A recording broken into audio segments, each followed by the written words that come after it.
Pues antes que nada, un gusto saludarlos a todos. Pues ya vamos a empezar entonces con este tema. Es un tema propiamente laboral, aunque no viene de ahí precisamente. Ahorita vamos a estudiar por qué. Esta charla, yo la recuerdo, la hago ya el día de hoy con mucho cariño, porque además esta fue una de las primeras charlas que tuve por compartir con ustedes, solo que en ese tiempo no había no se grababa ni se subía a un canal como hoy por hoy el despacho tiene la posibilidad. Entonces, pues bueno, ya después de esta pequeña introducción, pues vamos a empezar con el tema, que es suplencia de la deficiencia en el procedimiento laboral. Nada más, ¿me confirman que se escuche bien, por favor? Ok, Sí, Lick, te perfecto. escuchas bien. Bueno, ok,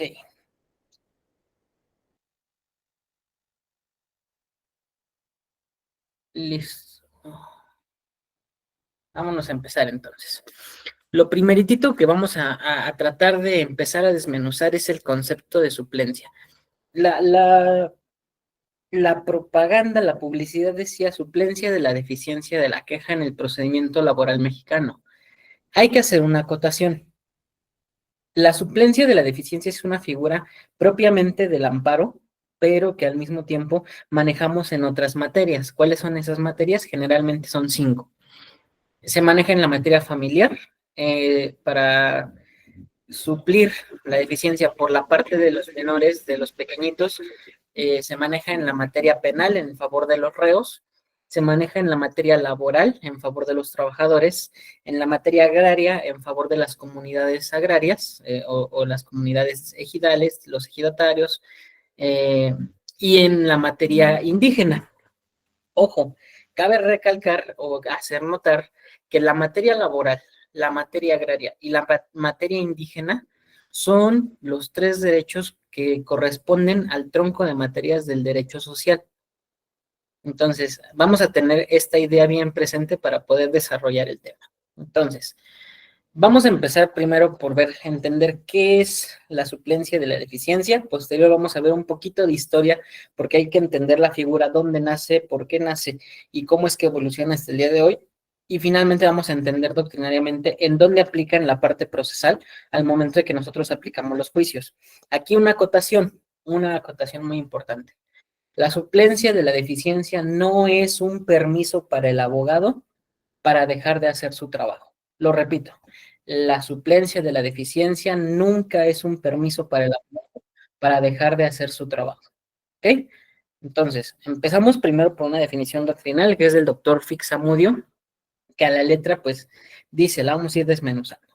Conjunto de atribuciones que se atribuyen al juez de amparo, esta es una definición del 88, para corregir los errores o deficiencias en que incurran los reclamantes que por su debilidad económica o cultural carecen de un debido asesoramiento y que pueden extenderse, como ocurre en el procedimiento social agrario, que hoy entendemos dentro de esto a la rama laboral por ser precisamente parte del derecho social, a los diversos actos procesales de la parte débil, incluyendo el ofrecimiento y desahogo de los medios de prueba.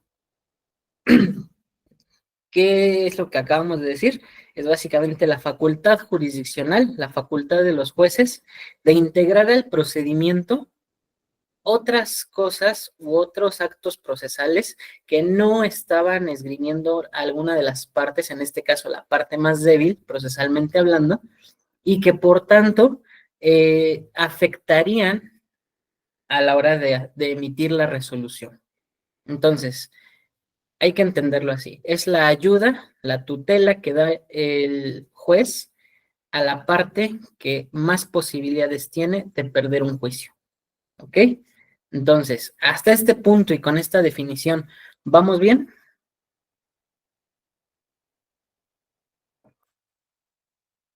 Ok. ¿Cuál es el fundamento? El fundamento de la... Sí, alguien levantó la mano por ahí. José Vicente. Fue por error. Ah, ok. Bueno, ¿cuál es el fundamento? El fundamento lo vamos a encontrar básicamente en el caso de la materia laboral en 3 lugares. el artículo 107, el 123 constitucionales, en la ley sustantiva lo vamos a encontrar en el 685 y en el 873, inciso K, párrafo segundo, ahorita los vamos a leer, y en la ley de amparo, artículos 76 y 79, fracción 4, inciso B y 5, ¿ok? Entonces, ok. Entonces, ¿qué es lo que dice la ley? La ley, a la letra, el que sí me gustaría que leamos, ya después con calma en casa, pueden ustedes revisar la ley con más calma, pero el que sí me interesa para que quede bien claro es el 685 de la Ley Federal del Trabajo. Ay, aquí está. A la letra dice lo siguiente.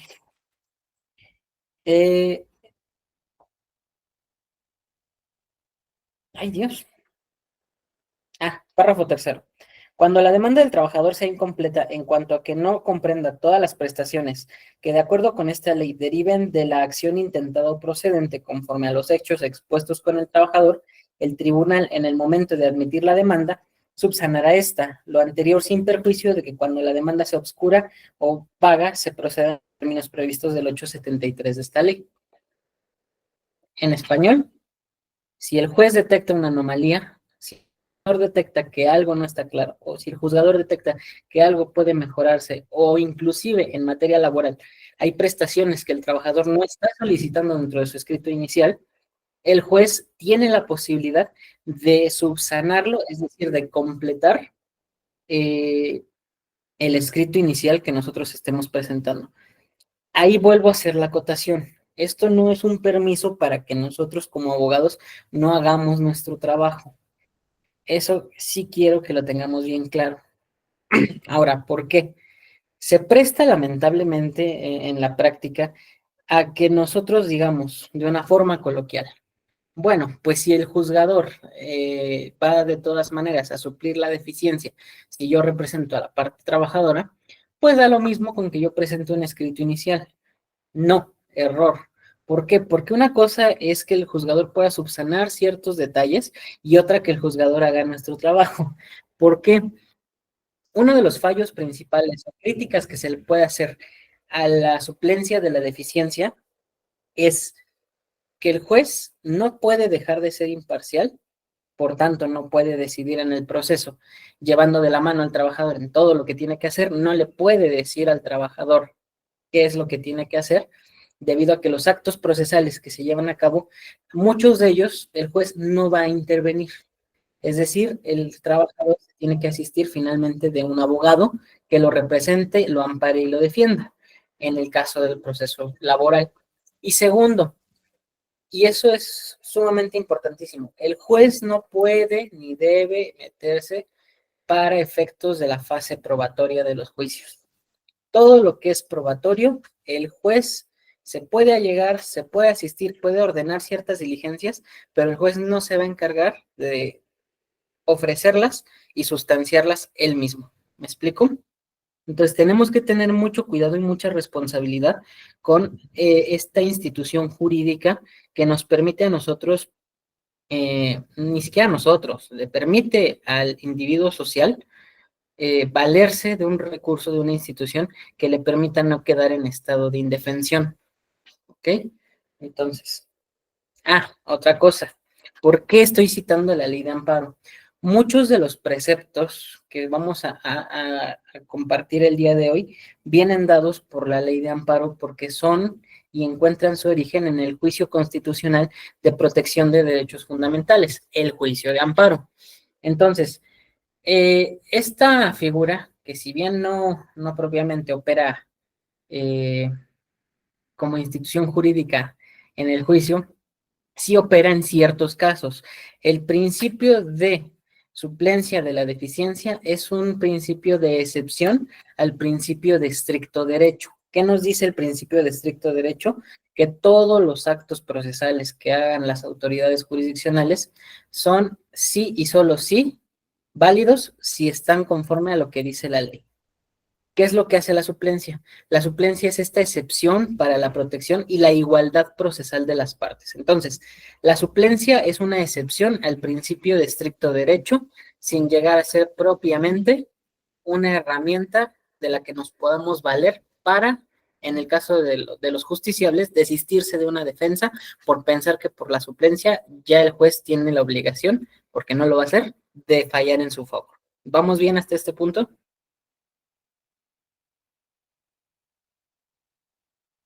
Ok. Vámonos a la clasificación del derecho del trabajo para su estudio. Yo sé, como se los comenté desde un principio, vimos la parte medular al inicio, o sea, vimos el concepto en general de lo que es la suplencia de la deficiencia, pero cómo entra dentro del derecho del trabajo y por qué finalmente llega a ser parte de uno de los principios rectores del procedimiento laboral.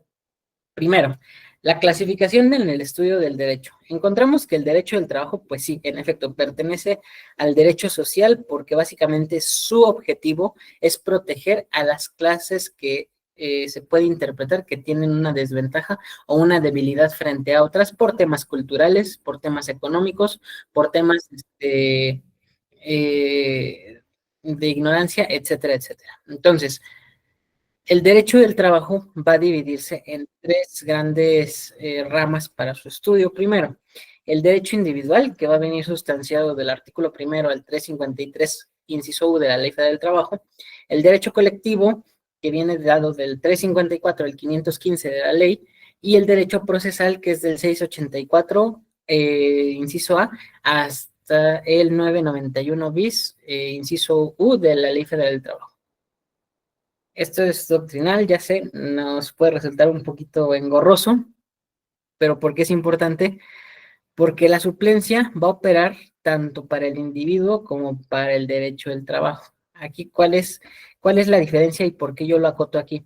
El derecho de la suplencia, la institución de la suplencia, es una institución jurídica que vamos a darle un tratamiento procesal y no propiamente sustantivo. Es decir, es una figura que vamos a utilizar dentro del procedimiento sin llegar a resolver como tal los fondos del asunto. ¿Ok? Entonces, para esto obviamente requerimos de una metodología de interpretación y eso nos la va a dar finalmente el derecho procesal a través de las escuelas de interpretación que vamos a ver a continuación. Pero bueno, eso ya ahorita lo vemos. Sí lo vamos a ver. ¿Cuál fue la evolución del derecho del trabajo? Sobre todo en el derecho mexicano. El derecho del trabajo pasó primero por ser llamado el llamado derecho industrial. Esto, pues cuando empezamos a tener nuestra constitución del 17, así era llamado, un derecho industrial. Poco a poco las escuelas mexicanas se dieron cuenta que realmente aquí había cierta deficiencia al momento de definir este concepto. ¿Por qué? Porque no todos los trabajadores, por lo menos no todas las relaciones de trabajo, se hallaban meramente en la industria. Es decir, no todos los trabajadores laboraban para una fábrica, para una empresa, para para un centro de trabajo que requiriera de ciertos que cumpliera las características de ser llamado industria. La industria petrolera, la industria textil, la industria manufacturera. ¿Por qué? Porque muchos de los trabajadores eran trabajadores del campo, había trabajos informales, etcétera, etcétera. Entonces, una de las grandes críticas que se le hizo al derecho industrial fue precisamente que no todos los trabajadores trabajaban dentro de la industria. Posterior vino a llamarse derecho obrero, pero aquí pasa otra nueva crítica. El derecho obrero sí cubre a los trabajadores de la ciudad, sí abarca mayores ramas, sí abarca mayores centros de trabajo, pero no abarcaba el campo. Entonces es cuando cambia la denominación, pasa de ser el derecho obrero a ser derecho sindical. ¿Cuál es la crítica que se le hace a este concepto? Que el derecho sindical propiamente no cubre a todas las relaciones de trabajo por el simple mero y llano hecho de que no todos los trabajadores estaban sindicalizados, no pertenecían a una unión de trabajadores y por tanto el derecho sindical no los cubría. Pasa después a ser llamado derecho social. Posterior al derecho social, esto ya estamos hablando de la década de los 80, nos damos cuenta finalmente desde la academia, desde la legislación, se dan cuenta que realmente el derecho social, pues realmente todo el derecho tiene un tinte social. Todo el derecho es proteccionista y todo el derecho es de alguna manera busca tutelar a los a los más desprotegidos. Interpretación con la que después contenderíamos y nos vamos a dar cuenta ahorita, porque al final del día la realidad es que, por ejemplo, el derecho civil reconoce una igualdad de partes en la expresión de la voluntad, es decir, si las partes, si una de las partes es o tiene mayor, vamos a decirlo así, mayor posibilidad cultural, pues lógicamente se entiende que en el caso de la voluntad, pues puede estar viciada, por ejemplo, por el error, cosa que no sucede en las relaciones de trabajo, que a pesar de que nacen de una interpretación que podría decirse civilista por el hecho de tener el elemento de la voluntad, pues tampoco propiamente responde a la relación real de una relación, a la situación real de una relación de trabajo, donde el principio de realidad es, aquí hay una disparidad de poder y esa disparidad de poder no permite que haya una igualdad de partes y esa falta de igualdad hace que el derecho social, propiamente en ese momento, el derecho laboral, fuera una rama considerada junto con el derecho agrario, una donde se tutelaba el interés jurídico primeramente de las personas que estaban en la imposibilidad. Tres de los motivos por los cuales la suplencia de la deficiencia llega a la materia laboral es que, uno, se presumía que la posibilidad económica de la persona, en este caso el trabajador, o en el caso agrario del ejido, del ejidatario, en contraposición a los patrones, pues obviamente no era desproporcionada. ¿Por qué? Porque el patrón contaba con mayores recursos al mismo tiempo que el trabajador pues no tenía esta posibilidad de asistirse a lo mejor de una defensa mejor, por qué no decirlo, o simplemente porque no tenía la posibilidad de sustanciar y tener la dedicación para sostener un juicio o un procedimiento, que además creo que no es ninguna sorpresa y eso es algo que no ha cambiado mucho hasta el día de hoy, pues los juicios suelen ser largos, pesados, desgastantes y que bueno, generalmente son el gasto de las tres P's, pesos, pasos y pesares. Y generalmente quien termina pagando eso es el trabajador. Por tanto, los patrones, pues era una cosa que no les importaba tanto. Segunda situación, el patrón siempre tuvo la administración de la empresa y por tanto era quien podía llegarse de los medios probatorios para poder armar su defensa. Aquí es importante señalarlo, ¿por qué? Porque uno de los principios procesales es que la carga de la prueba en materia laboral la va a llevar siempre el patrón, porque es quien administra generalmente la empresa y por tanto se puede allegar de mejores pruebas para su defensa.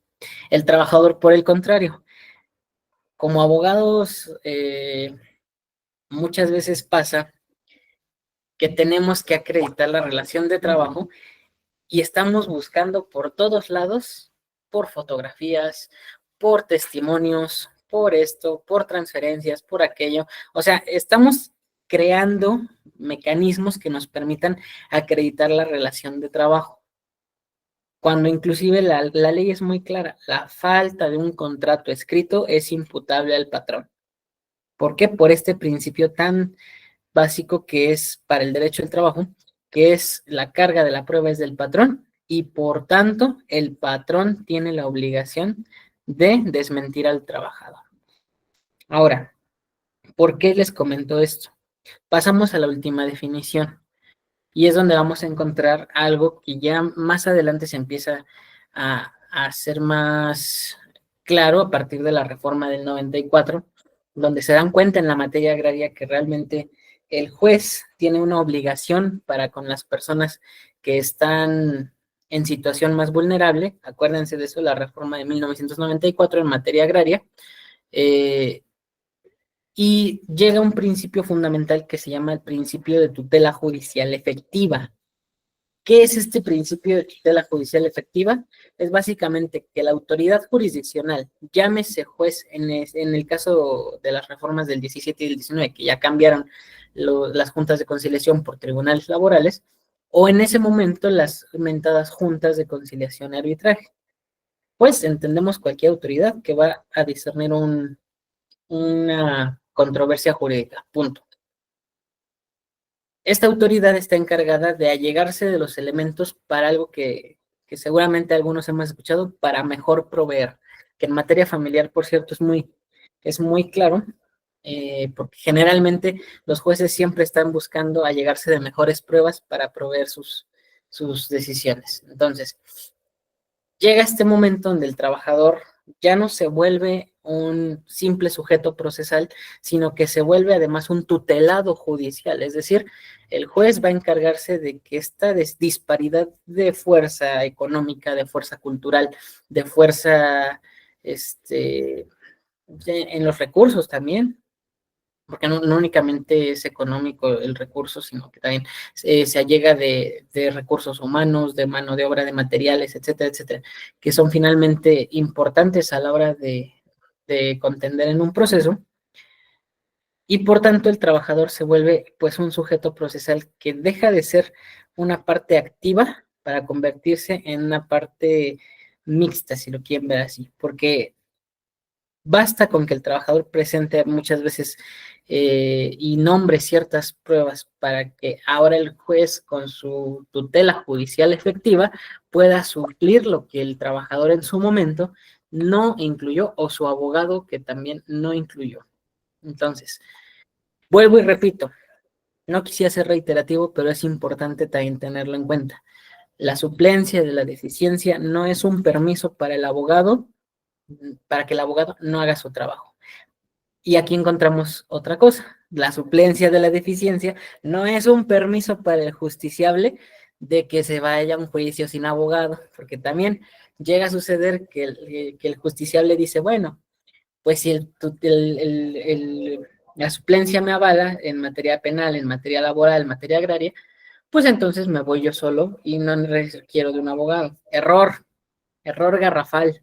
Primero, el juez no se los va a permitir, por si hay alguien por ahí que esté entrando a esta plática que no sea abogado, sino que le interesó por el tema, el juez no lo permite, porque cuida mucho esta parte procesal. Ahí es donde opera el principio de tutela judicial efectiva. Yo no te voy a dejar que tú solito te vayas a echar a la barranca. Entonces, recapitulando, ni el abogado ni el trabajador pueden valerse de esto para buscar una ventaja procesal. Entonces, vámonos a la siguiente. Características y objetivos del derecho del trabajo. Lo hemos venido comentando, pero ahora lo vamos a tratar de deshebrar un poquito más. El derecho del trabajo tiene tres objetivos principales: la justicia social, evitar la explotación y evitar la desigualdad social. Ahí les van otra vez: la justicia social, la evitar la explotación y evitar la desigualdad. ¿Cuáles son sus características? Es un derecho de clase, es decir, es un derecho tutelar proteccionista, lo que hemos venido comentando. Es un derecho que va a proteger al trabajador y que va a tratar de asistirlo para que sus derechos no sean atropellados y el trabajador los ejerza, y en ese ejercicio no se pierda. Entonces, es un derecho de clase, un derecho tutelar proteccionista y que protege al más débil o de mayor desventaja social, económica o cultural. Fundamento: 685, 686 y 848 de la Ley Federal del Trabajo. Segunda gran característica del derecho del trabajo: es un derecho imperativo, es decir, no es si quieres, patrón, en este caso, no es si quieres. El trabajador no renuncia a sus derechos, el trabajador los ejerce, y si él no los ejerce porque no tiene el conocimiento, el juez le ayuda a ejercerlos. ¿Ok? Entonces, es imperativo porque es sí o sí y opera aun cuando el trabajador haya hecho renuncia de derechos. Ojo, comentario: toda renuncia de derechos de los trabajadores es, por antonomasia, nula. Toda renuncia de derechos de los trabajadores por antonomasia es nula. Siempre. Entonces, ¿cuál es el fundamento? Artículo 123 constitucional, fracción 27 y artículo 5 de la Ley Federal del Trabajo. Es un derecho imperativo, es un derecho que no es opcional y que rige las relaciones aun cuando los trabajadores dijeran, no, pues nosotros nos regimos por el reglamento interno. Sí, qué bueno que tengas un reglamento interno, empresa. La ley es muy clara, es un derecho imperativo porque opera sí y solo sí la ley, y en este caso, no solo la Ley Federal del Trabajo, sino en general la legislación que habla de derechos laborales. Tercer gran característica, corresponde a derechos mínimos, es decir, contrario a las demás ramas del derecho que nos van creando finalmente una red de derechos y obligaciones, el derecho del trabajo lo que hace es establecer los derechos mínimos que un trabajador tiene que tener como mínimo ante la ley. Entonces, ¿qué es lo que sucede con una relación laboral? Sobre todo, y eso sucede mucho con las relaciones laborales donde nos hemos topado con anuncios luego en la calle que dice prestaciones superiores a las de ley. Esas prestaciones superiores a las de ley eh, vienen dentro del paquete de derechos que trae un trabajador, pero que tienen que cumplir con los mínimos que establece la ley finalmente. Una empresa te puede dar vales de despensa, pero no te puede quitar el seguro social. ¿Me explico? Por principio de cuentas, el trabajo no es moneda de cambio, primero. Segundo, los derechos mínimos y con relación al punto segundo son imperativos, es decir, sí, sí y solo sí tienes que cumplir estos derechos que son mínimos. Si tú das más, que bueno, la ley no te lo prohíbe, contrario al otro derecho que sí tiene prohibiciones, sobre todo el derecho penal, por ejemplo, si queremos verlo ya en un ejemplo más concreto, el derecho penal te prohíbe las conductas antisociales, el derecho laboral te dice no, lo mínimo tienes que hacer esto, si tú quieres hacer más, es bien visto, pero lo mínimo es esto, ¿ok? Entonces, fundamentos, artículos 60, 61, 69, 76 y 90 de la Ley Federal del Trabajo.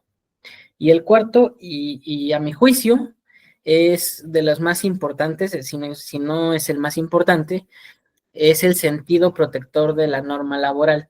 ¿Por qué? Porque volvemos a lo mismo. Yo sé que es un poco reiterativo, pero pues así es esto. La norma protege al individuo que está en un estado de debilidad frente a un sujeto procesal que tiene ventajas por sobre esta persona. ¿Ok? Entonces, las condiciones dignas son igual a estabilidad social, porque si cumplimos todo lo que nos dice el derecho laboral que tenemos que cumplir, no hay necesidad entonces de buscar un equilibrio social a través de las controversias o a través de los pleitos entre los patrones y los trabajadores. Entonces, derecho de clase, volvemos a lo mismo, imperativo, derechos mínimos y protección de la norma. Son las cuatro características principales y cuyos tres objetivos principales son la justicia social, evitar la explotación y evitar la desigualdad. ¿Vamos bien hasta este punto?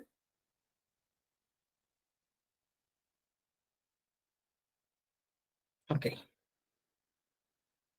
Vámonos al siguiente punto, que es lo que yo les decía. Ahora, ¿cuáles son las escuelas de interpretación del derecho laboral? Y son aquí donde vamos a entender un poquito más la suplencia de la deficiencia. La suplencia no dice que el juez haga el trabajo del abogado, dice que el juez tiene la facultad y la obligación de usar la mejor interpretación o la que se resulte más favorable para la parte débil. En este caso, estamos hablando del derecho laboral para los trabajadores.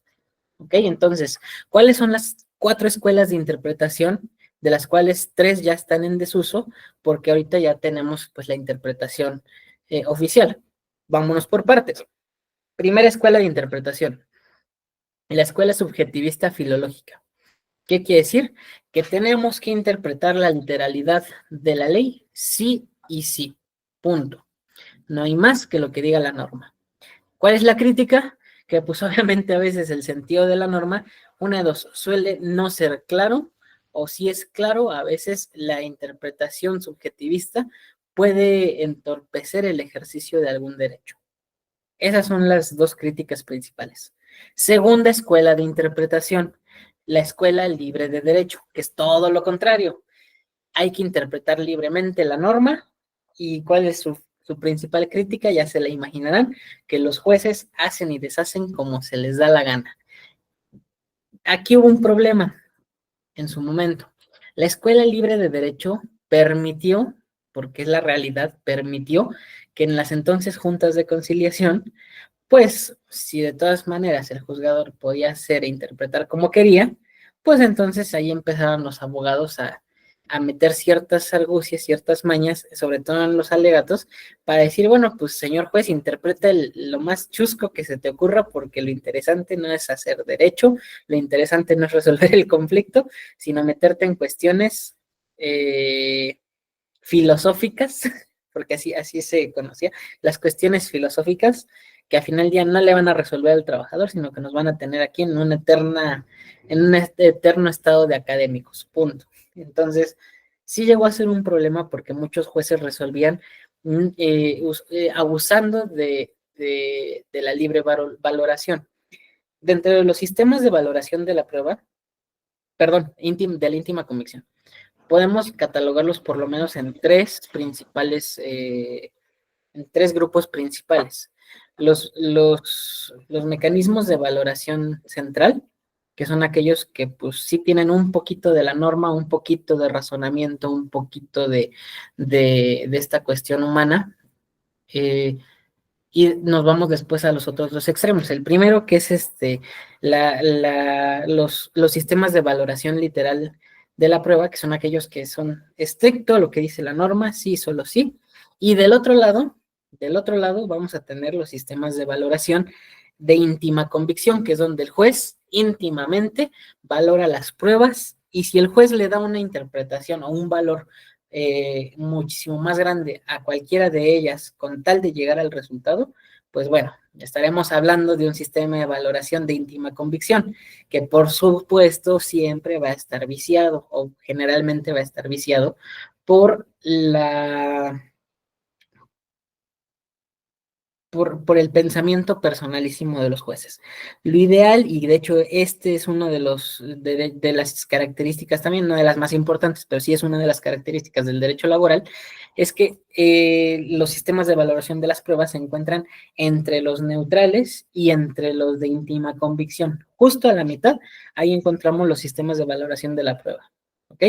Esa es una acotación que es importante hacer en el derecho del trabajo, porque además pues también va un poquito de la mano con esta suplencia, porque el juez también puede solicitar con su facultad de tutela judicial efectiva, a lo mejor allegarse de nuevos medios de prueba, alguno habrá, como por ejemplo la inspección judicial, para mejor proveer las resoluciones que va a emitir. La siguiente escuela que vamos a tener de interpretación es la escuela histórica. ¿Qué quiere decir? Que el derecho se interpreta conforme al momento en que se viva. Que el derecho de 1917 va a conservar la literalidad de ese momento y se va a interpretar de acuerdo a la resolución del momento. Es decir, estábamos hablando de tiempos en que pues las actividades primarias y de extracción eran el principal medio económico de sustento para la industria, pero que es un México muy diferente al que vamos a encontrar en 1950, donde ahora encontramos que es el sector de servicios es el que se fortalece y se impone a los a los sistemas económicos de actividades primarias, como la extracción, como la agricultura. Y es un México además diferente al que tenemos hoy por hoy, donde la rama de los servicios es por excelencia las mayores actividades económicas de nuestra economía. Entonces, ¿alguien está hablando por ahí, perdón?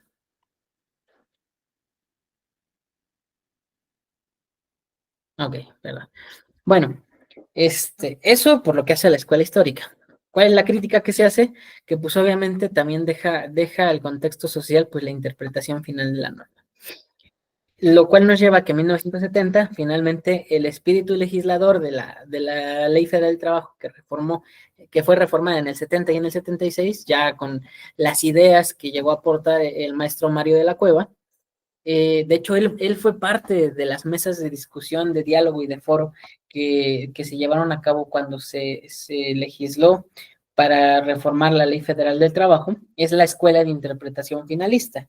Es decir, vamos a encontrar que los tres objetivos del derecho social son los que tienen finalmente que ser los usados para interpretar la norma, sin importar el contexto social de la época, sin importar las creencias personales del juez y sin importar si la literalidad de la norma permite o no lo que en ese momento sirva para resolver en un sentido o en otro al momento de la resolución. Entonces, la escuela de interpretación finalista nos va a decir que la justicia social, que el... Ay, acuérdenme cuáles eran las tres que habíamos dicho, a ver si están poniendo atención. A mí también se me va de vez en vez. A ver, regresamos tantito. La justicia social, evitar la explotación y evitar la desigualdad social son los tres fines por los cuales persigue el derecho laboral y con los cuales se tiene que interpretar la norma. Y obviamente con eso es en el sentido en que el juez puede irse allegando de los medios que estime convenientes para poder resolver al momento de emitir una resolución. Entonces, vámonos ahora a la estructura. A ver. Ya. A la estructura que tiene el procedimiento. Y aquí es donde vamos también a entender por qué se requiere en materia laboral el correcto ejercicio de la suplencia. Una de las figuras o uno de los principios procesales por excelencia dentro del derecho es la igualdad de partes. Y volvemos a lo que decíamos. Generalmente los patrones tienen muchísimo más recurso y posibilidad de sostener un litigio que un trabajador. Entonces, en este sentido, se retoma la teoría francesa del proceso tripartita, donde está por un lado los trabajadores, por el otro están los patrones y por el otro están el Estado. En este caso, los jueces, los presidentes de las juntas de conciliación y en general quienes resuelven las controversias que se suscitan entre las personas. Entonces, esta estructura tripartita va a observar siempre un principio de realidad. Aquí vamos a entender algo también. Jerarquía de la ley, ¿qué es eso? ¿Qué es eso y por qué lo vemos cuando estamos hablando del tema de suplencia de la deficiencia? La jerarquía de la ley dice en la teoría kelseniana que pues primero están en un estado constitucional pues la ley máxima, la ley fundamental, la constitución en este caso, después las leyes secundarias o las leyes generales, en este caso pues por ejemplo la ley federal del trabajo, después están los reglamentos, las circulares, los decretos, etcétera, etcétera, etcétera. Bueno. La ley del trabajo tiene otra particularidad y es que no obliga al juzgador a interpretar o a resolver de acuerdo a esta estructura de jerarquía de la ley. ¿Por qué? Porque la ley, mejor dicho, el derecho laboral prevé un principio que es el principio de realidad, donde el trabajador tiene condiciones laborales que tienen que empatar, sí, sí, y solo sí, con ay, se me fue la palabra, tienen que empatar con ay, ¿cómo se llama eso? Bueno, retomando la idea, ahorita retomamos esa parte. El punto es que este principio de realidad, va a decirnos que todo lo que nosotros vamos a ver en una relación de trabajo siempre va a ser contrastado no con la norma fundamental y de ahí en una estructura, sino con aquella que más le favorece. Correlación con el principio de tutela judicial efectiva, correlación con el principio de suplencia de la deficiencia, y aquí es donde entra otro tercer principio que es muy importante y que opera de la mano con estos otros dos principios, que es el principio de indubio pro operario. En caso de duda, prevalece la interpretación más favorable al trabajador. Y esta interpretación tiene que tener como fundamento no la ley fundamental, no la ley federal del trabajo, no el contrato de trabajo, sino aquella disposición que más le favorece al trabajador. Por ejemplo, la ley federal del trabajo no establece que sea obligatorio para los patrones el dar vales de despensa. La Constitución tampoco. Tratados internacionales, pues menos van a considerarlos como obligatorios para otorgar como derecho mínimo, como derecho imperativo al trabajador. Pero resulta que hay un contrato colectivo de trabajo donde ese contrato dice que el trabajador sí tendrá derecho a los vales de despensa, por ejemplo. Entonces, al momento de que nosotros tenemos una controversia y tenemos que defender al trabajador en la misma, pues entonces nosotros nos encontramos con que, ok, la ley no me estipula que sea un mínimo el dar los vales de despensa, por tanto el patrón no está obligado a darlos. Hasta cierto punto y de alguna manera podría decirse que esa interpretación es correcta, pero hay otra interpretación de una norma inferior que vendría a ser el contrato colectivo de trabajo que dice, no, el trabajador sí tiene derecho a esta prestación que está ofreciéndole la empresa como parte de sus prestaciones laborales y por tanto el juzgador tiene que tenerlo en cuenta a la hora de hacer la resolución. Es decir, tiene que tener en cuenta el principio de realidad, donde en la realidad el trabajador no solo percibía las prestaciones mínimas, sino que percibía también las prestaciones que su trabajo, que su contrato colectivo le otorgaba para efectos de, por ejemplo, calcular finiquito, calcular indemnización constitucional, calcular el salario día integrado, etcétera, etcétera, etcétera, etcétera. ¿Me explico? Ahí es donde guarda importancia que estos tres principios van trabajando de la mano. El principio de tutela judicial efectiva, el principio obviamente de suplencia de la deficiencia, y aquí se nos une este tercer principio, que es el principio de indubio pro operario, ¿ok? O, en caso de duda, prevalece la interpretación más favorable al trabajador. Pero bueno, ese es el nombre largo, por eso lo hacemos más chiquito. Ahora, dentro de las actuaciones procesales, vamos a encontrar, sobre todo con las reformas de 2017 y 2019, un nuevo recurso que vamos a encontrar en el 884, en el 848 de la Ley Federal del Trabajo, que es el recurso de reconsideración. ¿Qué es este recurso? En el nuevo procedimiento laboral, vamos a encontrar que ahora existe la figura de algo que se llama secretario instructor. Este secretario instructor se va a encargar de recibir la demanda, se va a encargar de admitir las pruebas a trámite y se va a encargar de otorgar o no las providencias precautorias. Ya los que se dediquen a la materia laboral, pues ya lo irán viendo con un poquito más de detalle en su práctica, pero a grosso modo es el secretario de instrucción se encarga de todo, hasta la audiencia de juicio, casi como en la materia penal. Vamos a tener varias audiencias. En este caso es la audiencia inicial, la audiencia introductoria, donde se admiten o no las pruebas, donde se llega a una primera fase del procedimiento donde todavía podemos llegar a conciliación, y después de esta se va a encargar el juez de desahogar el juicio. Ahora, ¿por qué es importante este recurso de reconsideración aquí?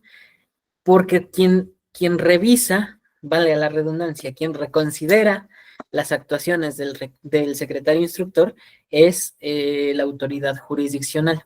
Y la autoridad jurisdiccional, haciendo uso de la tutela judicial efectiva y de la suplencia deficiente de la queja, puede decir, el secretario instructor, digo en palabras coloquiales, el secretario instructor se equivocó, aquí pudimos haber aceptado esta otra prueba, o bien pudimos haber autorizado las medidas precautorias desde un embargo hasta otras, inclusive, por ejemplo, la reactivación de la seguridad social para el trabajador durante el tiempo que dure el proceso, y por tanto, haciendo uso de la suplencia de la eficiencia o haciendo uso de la tutela judicial efectiva, yo voy a autorizar y a cambiar el sentido de lo resuelto por el secretario instructor. Y es donde se resuelve el recurso de reconsideración a petición de parte en favor del trabajador. Este recurso sobre todo sirve mucho cuando los abogados, por ejemplo, entramos después de que el trabajador ya empezó su procedimiento. ¿Por qué? Porque a lo mejor si yo llego a entrar en un procedimiento con un trabajador que ya empezó su proceso, y el abogado que tenía, por la razón que sea, no solicitó ciertas prestaciones o lo más socorrido, no admitió el secretario instructor las medidas precautorias como el de seguridad social, puedo meter este recurso de reconsideración para que el juez lo apruebe, aplicándole la interpretación más favorable al trabajador, que es en este caso, el trabajador en un principio de realidad trabaja para la empresa y su realidad es que requiere la seguridad social por lo que sea. O sea, nosotros tenemos que justificarlo, sí, pero bueno, Esa chamba, la chamba que tenemos que hacer, pero no lo podemos dejar de lado. Aquí, dudas en este punto específicamente.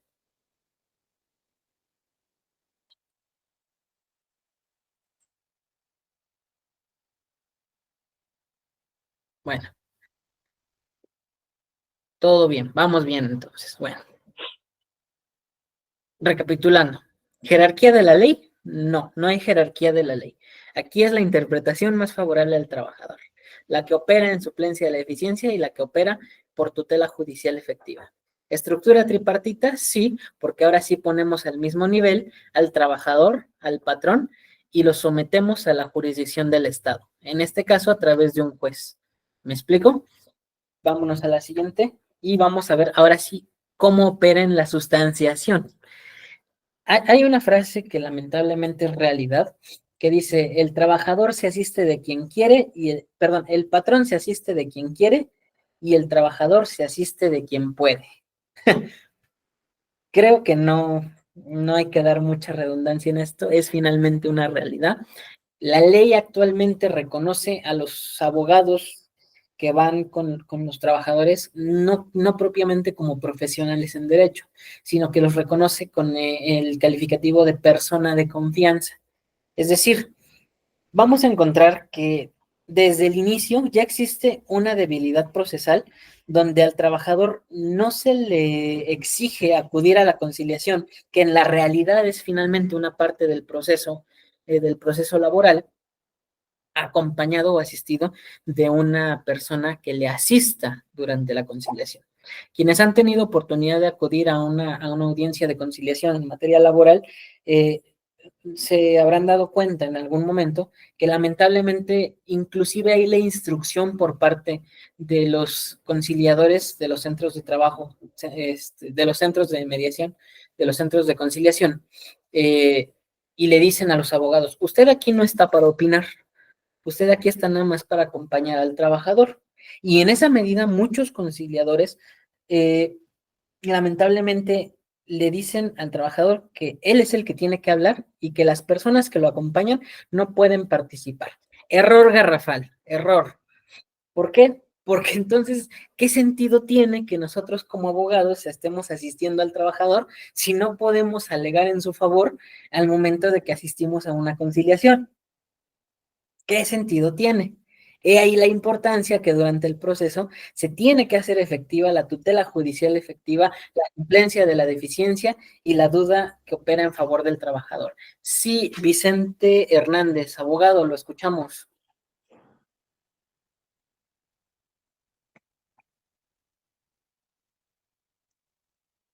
Hola, hola. Yo creo que Abogado no nos Vicente. escucha, Lick. A ver ya. Listo. Listo, le Bueno, damos la palabra. ¿ya me escuchan? Sí, Ok.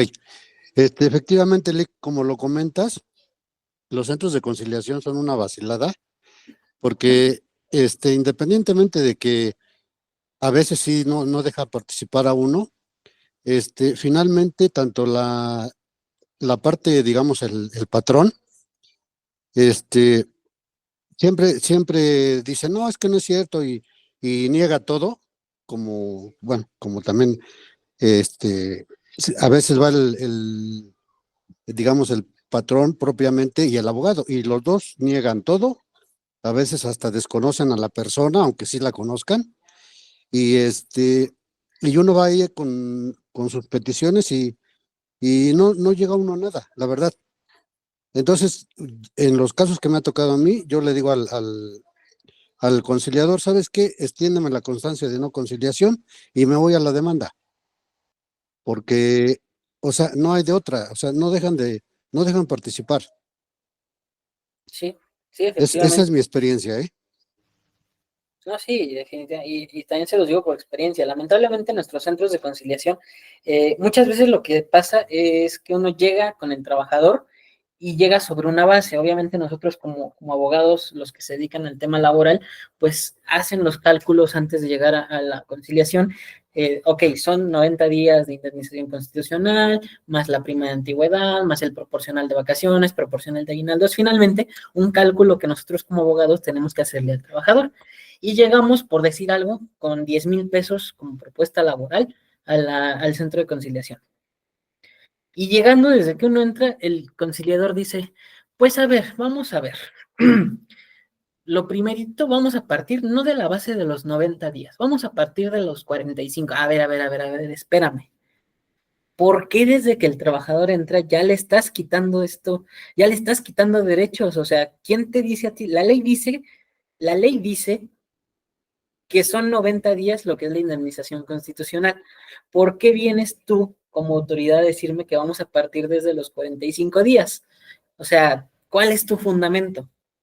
Y sí ha habido personas que me contestan ahí en la junta, conciliadores, no, ligues, que el objeto de la conciliación es terminar este procedimiento antes. A ver, sí, el objeto de la conciliación no es terminar antes el procedimiento laboral.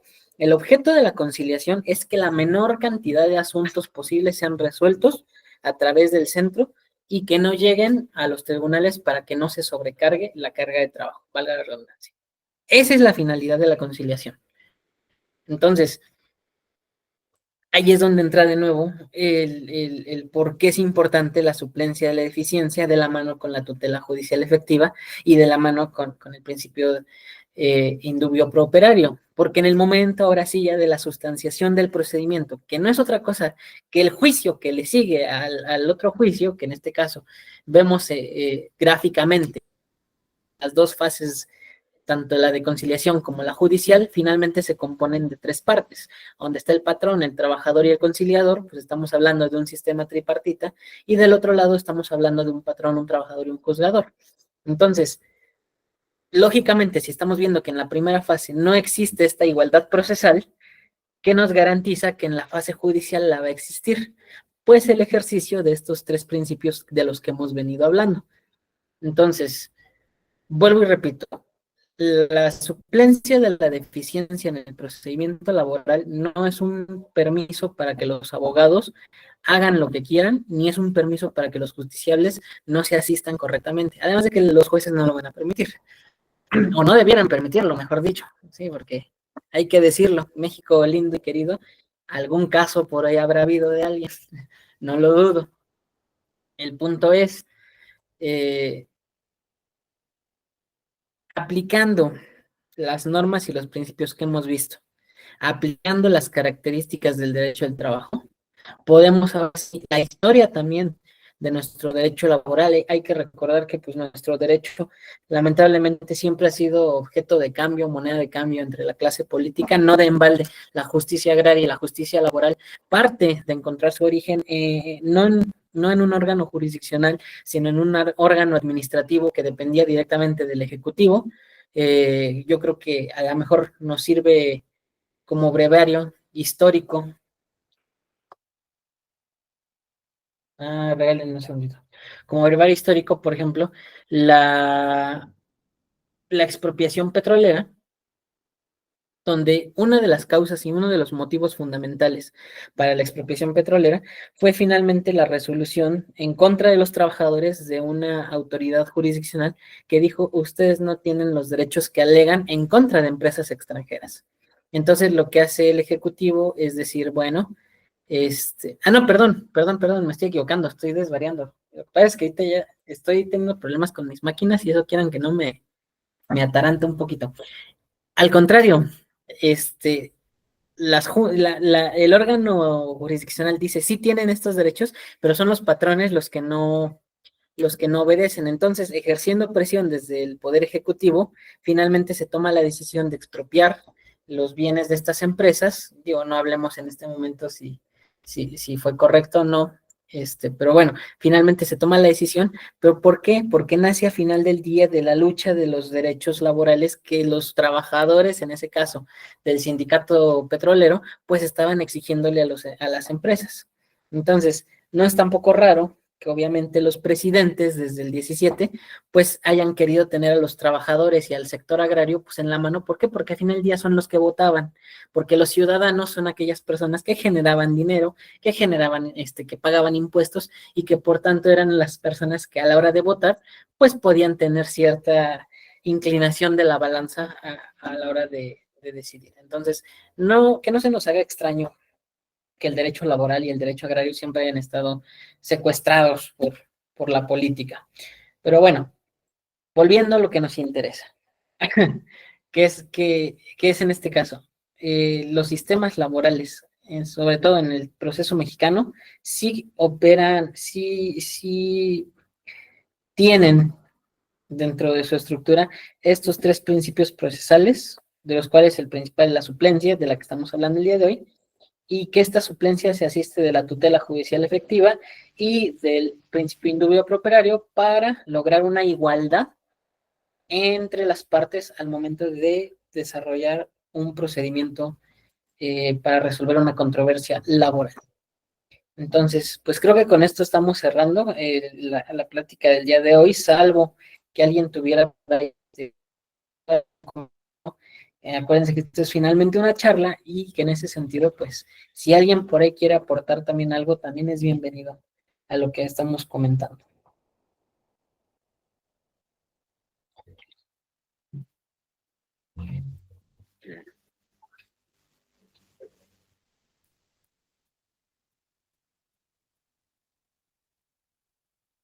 Pues no, licenciado, yo creo que ya no hay ninguna pregunta. Bueno, pues entonces no me queda más que darle las gracias por su asistencia, a nombre de los abogados y contadores, a nombre de también, le agradezco al licenciado Juan Carlos que me ayudó a asistir esta reunión que tuvimos el día de hoy. Y les recordamos que pues hay otras charlas que también se dan por parte del equipo de RS Abogados y Contadores y también de algunas otras personas que han tenido a bien compartir parte de su experiencia, de su expertise, para presentarlo en una charla los días jueves, que son los días de charla, y pues invitarlos a que visiten el canal, donde pues este y otros temas se han venido dando a lo largo de este tiempo. Entonces, pues muchas gracias a todos. Licenciado, le cedo el uso de la voz. Pues más que nada agradecerte, licenciado, por la charla y pues agradecerles a los demás por su tiempo y que se hayan conectado. Que tengan buena noche.